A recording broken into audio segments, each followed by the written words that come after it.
स्वागत है आप सभी का फिर से एक बार एग्री गुरु कोचिंग जगदलपुर में। तो आज जिस टॉपिक के बारे में हम डिस्कशन करेंगे वो टॉपिक होगा आपका शिप ब्रीड्स अर्थात भेड़ की नस्लें।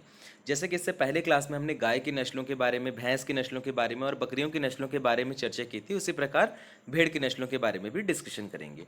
तो पहले कुछ बेसिक इन्फॉर्मेशंस भेड़ से रिलेटेड। जैसे कि आपको पता होगा कि भेड़ की जो वैज्ञानिक नाम है, साइंटिफिक नेम है, वो होता है आपका ओविसेरिस। ठीक है, इसमें से बहुत बार क्वेश्चंस पूछे गए हैं आपके कि भेड़ की नस्ल जो है वो उसका वैज्ञानिक नाम क्या है। दूसरा, जो भेड़ का रजिस्टर्ड भारत में पंजीकृत नस्लों की संख्या है, उससे भी आपका क्वेश्चन पूछा गया है। तो याद रखेंगे कि जो भेड़ की कुल 40 नस्लें, जैसे गाय की आपकी 28 नस्लें थीं, भैंस की आपकी 16 नस्लें थी, बकरियों की आपकी 20 नस्लें थी, उसी प्रकार भेड़ की कुल 40 नस्लें जो भारत में रजिस्टर्ड है। इसके बाद जो नेक्स्ट क्वेश्चन पूछा गया था वो ये पूछा गया था कि भेड़ से संबंधित अनुसंधान केंद्र कहाँ पर स्थित है। तो याद रखेंगे इसके लिए एक रिसर्च इंस्टीट्यूट बनाया गया है, CSWRI, central ship and woollen research institute इसका पूरा नाम है। कभी कभार इसका शॉर्ट नेम देके फुल नेम पूछ देता है।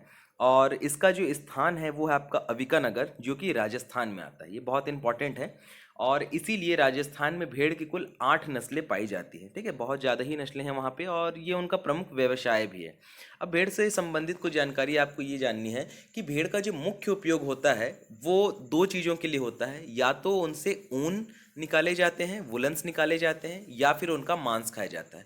पर प्रमुखतः उनका जो उत्पादन किया जाता है वो आपके ऊन के लिए किया जाता है, जबकि मांस के लिए जनरली बकरियों को पाला जाता है। तो इसके बाद जो इनका वर्गीकरण है वो विभिन्न आधारों पर किया गया है, जैसे कि आपका भौगोलिक क्षेत्र अर्थात जियोग्राफिकल एरिया के बेस पे, फिर यूटिलिटी मतलब उपयोगिता के बेस पे। तो इनमें से कुछ क्लासिफिकेशन हम पढ़ेंगे जो कि इंपॉर्टेंट है।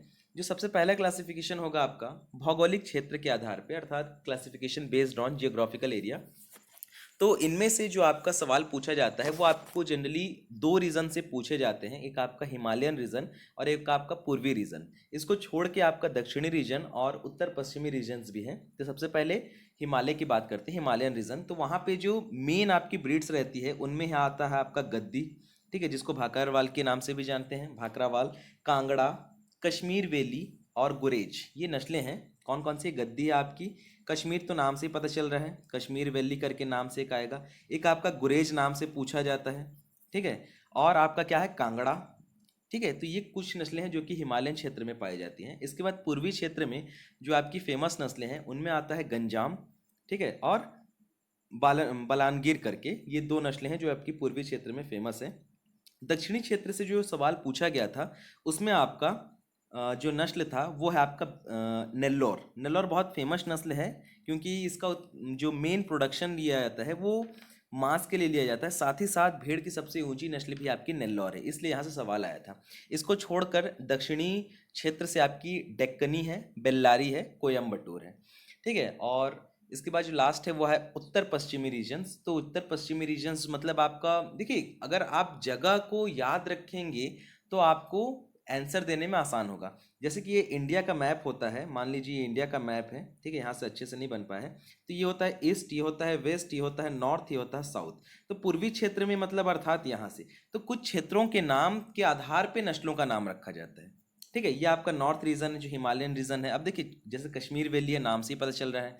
पूर्वी रीजन की बात की जा रही है तो गंजाम और बलानगीर ये उड़ीसा के हिस्से हैं, ठीक है। और दक्षिण क्षेत्रों की बात की जा रही है तो आपका जो कोयम्बटूर है, डेक्कनी है, ये नेल्लौर है, ये सब साउथ रीजन्स में आते हैं। और अगर उत्तर पश्चिम रीजन की बात की जाए, मतलब ये वाला रीजन, ठीक है, ये वाला रीजन जो आपका राजस्थान वाला रीजन है, गुजरात राजस्थान वाला, तो यहाँ से नाम से ही पता चलेगा, बीकानेरी, ठीक है, ये बीकानेर मतलब गुजरात में आता है, जैसलमेरी मतलब राजस्थान में आता है, मारवाड़ी फिर वही है, मुजफ्फरनगरी, ये सब नाम है, चोकला। तो आप रीजन्स के हिसाब से भी नाम को पता कर सकते हैं। इसके बाद जो नेक्स्ट क्लासिफिकेशन है उपयोगिता के आधार पे, क्लासिफिकेशन बेस्ड ऑन यूटिलिटी, इसमें से भी बहुत सवाल पूछे जाते हैं। जैसे कि आपका एक साल सवाल आया था कि निम्न में से किस नस्ल का उपयोग कारपेट निर्माण या कालीन निर्माण में किया जाता है, ठीक है। तो ऑप्शंस बहुत सारे थे, जो आंसर लिया गया था वो था आपका चोकला। तो चोकला को छोड़ के और भी बहुत सारी नस्लें हैं जिनका उपयोग कारपेट उत्पादन के लिए किया जाता है। तो नस्लों के नाम है, पहला है आपका बीकानेरी, ठीक है, याद रखेंगे। दूसरा है आपका जैसलमेरी, तीसरा है आपका मारवाड़ी, चौथा है आपका चोकला। अगर आप ध्यान देंगे तो ये चारों नस्लें उत्तर पश्चिमी नस्लें हैं। तो ये कहा जा सकता है कि उत्तर पश्चिम नस्लों का उपयोग मेन किसके लिए किया जाता है? कारपेट या कालीन के लिए। ठीक है, इसके बाद आपका अप्रैल वस्त्र, जो एक विशेष प्रकार का वस्त्र है, उसके लिए आपका गद्दी, भाकरवाल, नीलगिरी, कश्मीर और मेरिनो का उपयोग किया जाता है। कौन कौन सी नस्लें हैं आपकी? अप्रैल वस्त्र के लिए भाकरवाल, ठीक है, जिसको गद्दी के भी नाम से जाना जाता है, कांगड़ावेरी, नीलगिरी, कश्मीर और मेरिनो। तो अगर आप ध्यान से देखेंगे तो वापस से ये सारे रीजन्स कहाँ आएंगे आपके? हिमालयन रीजन्स हैं। मतलब आप ये कह सकते हैं कि हिमालयन रीजन्स के जो भेड़ हैं उनका उपयोग किसके लिए करते हैं? अप्रैल के लिए। ऐसे ही आपको ट्रिक से और समझ से इन चीज़ों को याद करना है। देखिए, अगर आप रटने जाएंगे तो चीज़ें बहुत ज़्यादा डिफिकल्ट होंगी। सो बेटर क्या है, आप उसको ट्रिक बनाइए या फिर अपने दिमाग में रखिए कि कैसे कौन सी चीज़ें कहाँ से रिलेट होती है। इसके बाद मांस उत्पादक नस्लें जो रहती है उसमें आपका नेल्लौर और गंजाम रहता है। ठीक है, तो ये तो वैसे भी पूर्वी और दक्षिणी हिस्से के मिला जुला है। तो आप ये बोल सकते हैं कि जो शेष नस्लें बच गई आपकी, दक्षिण भारतीय नस्ल और जो पूर्वी नस्लें, उनका मुख्यतः उपयोग किसके लिए किया जाता है? मांस के लिए किया जाता है। ठीक है, तो ये तो कुछ क्लासिफिकेशन था। इसके बाद आपकी विदेशी नस्लों का क्लासिफिकेशन है, जिसमें महीन ऊन, ठीक है, महीन ऊन के लिए मेरिनो को पाला जाता है, रैम्बुलेट को पाला जाता है, पालवर्थ को पाला जाता है। तो उसके बाद फिर आपका मांस उत्पादक नस्लें हैं विदेशी, मतलब एक्जॉटिक ब्रीड्स जो हैं, इनके बारे में हम डिस्कशन करेंगे। तो जो सबसे पहला क्लासिफिकेशन, जो हमारा मेन क्लासिफिकेशन है, देसी ब्रीड्स ऑफ शिप, अर्थात भेड़ की भारतीय नस्ल। तो जो सबसे पहले नस्ल के बारे में हम बात करेंगे वो नस्ल होगी आपकी गद्दी। इसका जो उद्गम स्थान है, नाम से ही है पता चल रहा है आपका कौन सा है? जम्मू कश्मीर। इसकी जो विशेषताएं हैं वो याद रखेंगे कि पहला विशेषता क्या है इसका? महीन क्वालिटी की ऊन प्राप्त करने के लिए, जैसे हमने पढ़ा था क्लासिफिकेशन में भी मैंने बताया था, अप्रैल, ठीक है, अप्रैल करके जो एक ऊन की क्वालिटी, हाई क्वालिटी का ये ऊन रहता है, ये कहाँ से प्राप्त होता है? हमें गद्दी से। अगर आप इसके बॉडी की स्ट्रक्चर को देखेंगे तो देखने से समझ आ रहा है कि इसके बॉडी में ऊन की मात्रा बहुत अच्छी है और ये बहुत महीन क्वालिटी के ऊन होते हैं। इसके बाद जो भाकरवाल रहता है ना, उससे लोई प्राप्त की जाती है। भाकरवाल जो नस्ल है उससे क्या प्राप्त किया जाता है? लोई। इसके बाद भाकरवाल जो है, यहाँ बादरवाल हो गया गलती से, क्या है? भाकरवाल जो है, भाकरवाल वर्ष में 3 बार ऊन देता है। ठीक है, और इसीलिए यह देशी नस्लों में सर्वाधिक ऊन उत्पादक नस्ल कही जाती है। ठीक है, ये याद रखेंगे, बहुत इंपॉर्टेंट है। और इसके बाद जो नेक्स्ट नस्ल है आपकी बीकानेरी है, जिसको पोंगल नाम से भी जाना जाता है। ये राजस्थान, बीकानेर राजस्थान का एक हिस्सा है, तो याद रखेंगे इसका उद्गम स्थान कहाँ है? बीकानेर। और सॉरी, माफ़ कीजिएगा, राजस्थान। और इससे क्या किया जाता है? श्रेष्ठ क्वालिटी के कालीन या कारपेट ऊन प्राप्त किए जाते हैं। जैसे कि हमने क्लासिफिकेशन में देखा था, जितने भी आपके ये उत्तर पश्चिमी क्षेत्र की नस्लें थी उनमें से क्या प्राप्त किया जाता था? कारपेट या कालीन के लिए ऊन। इसके बाद नाक के दोनों ओर भूरी धरियाँ पाई जाती हैं। ठीक है, ये तो उतना ज़्यादा इंपॉर्टेंट नहीं है, जो इंपॉर्टेंट वो याद रखेंगे। कारपेट के लिए इसका जो है मेन उत्पादन किया जाता है, श्रेष्ठ क्वालिटी का कारपेट मिलता है इससे। नेक्स्ट नस्ल जो है आपकी वो है मारवाड़ी। तो मारवाड़ी का जो उत्पत्ति स्थान है ये एक्चुअल में राजस्थान है, पंजाब और राजस्थान इसके उद्गम स्थान माने जाते हैं। परंतु अगर मुख्यतः जो सबसे मेन उद्गम स्थान है वो क्या है? आपका राजस्थान है। इसके मुंह काले रंग के होते हैं। ठीक है, ये इसका स्पेशल कैरेक्टर होता है, आप देख के ही समझ सकते हैं। दूसरा, यह नस्ल बीमारियों के प्रति प्रतिरोधी होता है, मतलब डिजीज रेजिस्टेंट नस्ल है ये। इसमें जो बीमारी है वो थोड़ी सी कम लगती है। राजस्थान में सर्वाधिक भेड़ इसी नस्ल के पाए जाते हैं। ये इंपॉर्टेंट क्वेश्चन है और ये आपका पूछा गया है। ठीक है, आईसीआर में पूछा गया सवाल था कि निम्न में से किस नस्ल का उत्पादन राजस्थान में ज़्यादा किया जाता है, पालन? तो याद रखेंगे मारवाड़ी है। इसके बाद इसकी ऊन को यूरोप में जूरिया के नाम से जाना जाता है। ये आपका बीएचयू में पूछा गया सवाल है। ठीक है, बहुत इंपॉर्टेंट है, इसको भी याद रखेंगे। नेक्स्ट नस्ल जो आपकी जैसलमेरी, जैसलमेर मतलब जोधपुर, ये राजस्थान का वापस से हिस्सा, आपको पता होना चाहिए, जैसलमेर राजस्थान में पाया जाता है। तो यह रेगिस्तानी नस्ल है, क्योंकि आपको पता होगा जैसलमेर एक रेगिस्तान वाला क्षेत्र है, इसलिए यह रेगिस्तानी नस्ल है। वातावरण के प्रति सर्वाधिक अनुकूल एवं विपरीत परिस्थितियों में 3 से 4 दिन बिना पानी पिए रह सकती है।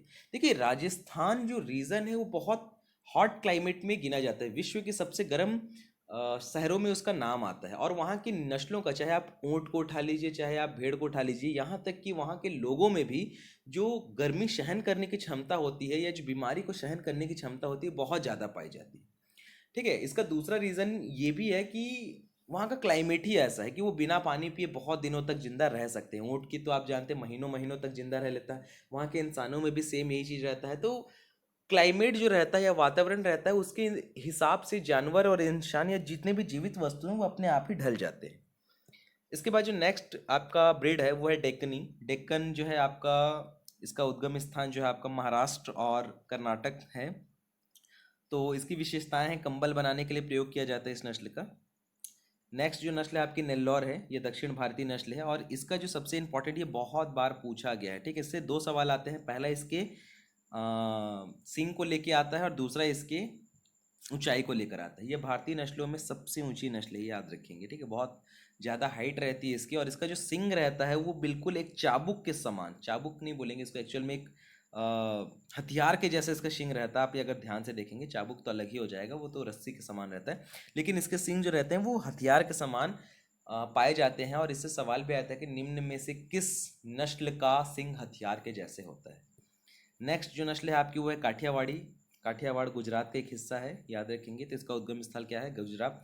और फिर से वही बात आती है, ऊन से कारपेट बनाए जाते हैं। जितने भी आपके उत्तर पश्चिमी नस्ल हैं वो मेनली काम ही आते हैं आपके कारपेट या कालीन बनाने के लिए। तो ये आपकी देशी नस्लें थी और इनको छोड़ के और भी कुछ नस्लें हैं, ठीक है। बहुत सारी नस्लें हैं, थोड़ी क्या 40 ही नस्लें हैं। जैसे आपका अविका, अविवस्त्र करके, इसको याद रखेंगे। अविवस्त्र जो है वो आपका चोकला भेड़ और रैम्बुलेट नस्ल का क्रॉस ब्रीड है, इससे सवाल पूछा गया है, ठीक है। अविवस्त्र वैरायटी, वैरायटी मैंने बोला है ब्रीड याद रखेंगे, क्या नाम है इसका? अविवस्त्र। क्या पूछा जाता है इसमें से? जनरली इसका क्रॉस पूछा जाता है। क्रॉस क्या है आपका? चोकला ब्रीड है, ठीक है। चोकला क्रॉस आपका क्या है? रैम्बुलेट, ठीक है। यहाँ पे लिख नहीं पा रहा हूँ मैं, रैम्बुलेट याद रखेंगे। और इस नस्ल का जो उत्पत्ति स्थान है वो आपका CSWR है, वापस से वही central sheep and woollen research institute में इनके क्रॉस ब्रीड को निकाला गया था। दूसरी जो वैरायटी है, ब्रीड है, ठीक है, वो भी याद रखेंगे, अविकालीन।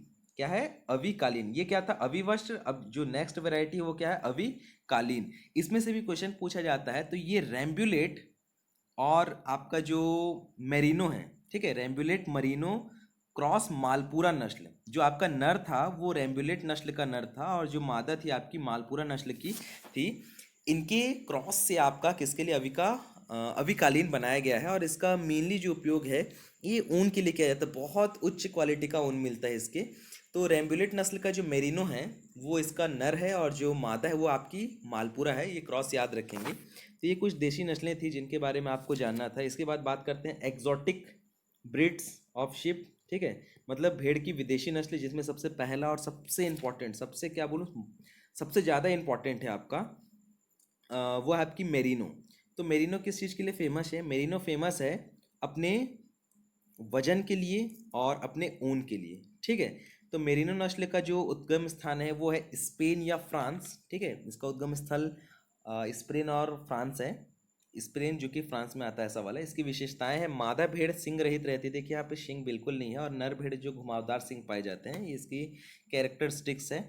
नेक्स्ट है इसका ऊन जो है 4 से 6 किलोग्राम। मेनली ये फेमस है अपने ऊन के लिए। याद रखेंगे कि विश्व की सबसे श्रेष्ठ ऊन जो रहती है वो मेरिनो नस्ल से आती है, जिसकी लंबाई कितनी होती है? 5 से 10 सेंटीमीटर तक।